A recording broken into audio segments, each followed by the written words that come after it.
পাউরুটি দিয়ে এই দারুণ নাস্তাটা আপনাদের সাথে তৈরি করে দেখাবো। আর এত সহজ একটা রেসিপি, না দেখলে বিশ্বাস করবেন না যে কেউ বানিয়ে নিতে পারবেন। বিকেলে বাচ্চাদের টিফিনে দিতে অনেক সহজ হয়ে যাবে। তাই চলুন কী কী উপকরণ লাগে দেখে নিব। প্রথমে এখানে আমি আলু আর ডিম নিয়েছি, এগুলোকে আমি গ্রেট করে নিব।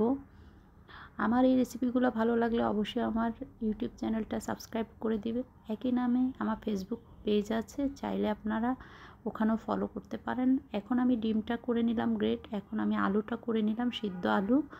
আপনারা কে কতটুকু নেবেন ঠিক ততটুকু। ধনিয়া পাতা, পেঁয়াজ, কাঁচামরিচ সব কিছু একসাথে মিক্স করে এটাকে ভালো করে আমি এখন মেখে নিব। আমি দিয়ে দিলাম এখানে মুরগির মাংস, মানে সিদ্ধ করা, আদা রসুন দিয়ে সিদ্ধ করে নিয়েছি লবণ দিয়ে। এখন এটাকে মেখে নিব। এখানে কোনো বাড়তি মশলা দিতে হবে না। দিয়ে দিলাম লবণ, পরিমাণ মতন লবণ দিয়ে দিতে হবে। তারপর আমি ভালো করে এটাকে মেখে নিব। আসলে এই নাস্তাটা এত ঝটপট আর কম খরচে বানিয়ে নিতে পারবেন। মাখা হয়ে গেছে। এখন পাউরুটি নিয়েছি। এখন পাউরুটির উপরে আমি এখান থেকে সেই মিশ্রণটা দিয়ে চেপে চেপে লাগিয়ে দিব। তবে এই চেপে চেপে লাগানোটা কিন্তু খুব সুন্দর করে লাগিয়ে নিতে হবে। তবে এই লাগানোটা কিন্তু একটু ধৈর্য ধরে চেপে চেপে লাগাতে হবে, কারণ যেন খুলে না যায় সেদিকে লক্ষ্য রাখতে হবে। তারপরে আমার হয়ে গেছে। এরকম করে কিন্তু আমি সবগুলো লাগিয়ে নিয়েছি। এখন আমি একটা ছুরির সাহায্যে ঠিক এভাবে পিস পিস করে কেটে নিব। একদম সহজ একটা নাস্তা আপনাদের সাথে শেয়ার করলাম। সবগুলো আমি এরকম পিস পিস কেটে নিব। এই যে দেখেন, আমি একদম নর্মাল রেখেছি যেন আপনারা বোঝেন, সেই জন্য।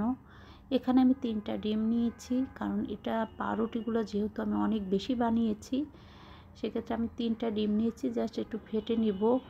তবে ফেটে নেওয়াটা কিন্তু অবশ্যই ভালো করে নিতে হবে।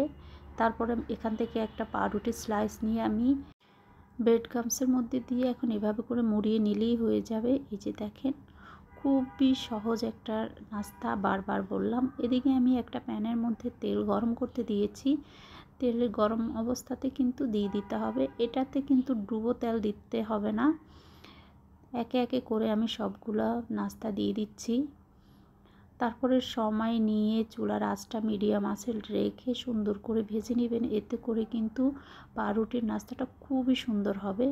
দেখেন কত সহজে কিন্তু এটা ভাজা হয়ে গেছে। এই যে দেখেন, আমি এখন তুলে সার্ভ করে দেখাবো আসলে কেমন হয়েছে। এই যে দেখেন, আমার ইউটিউব চ্যানেলের মধ্যে কিন্তু অনেক ধরনের নাস্তা আছে, চাইলে আপনারা দেখে নেবেন। আর আমি একটা ভেঙে দেখাচ্ছি ভিতরটা কেমন হয়েছে। আর এই রেসিপিটা আপনাদের কেমন লাগে অবশ্যই কমেন্ট করে জানাতে ভুলবেন না।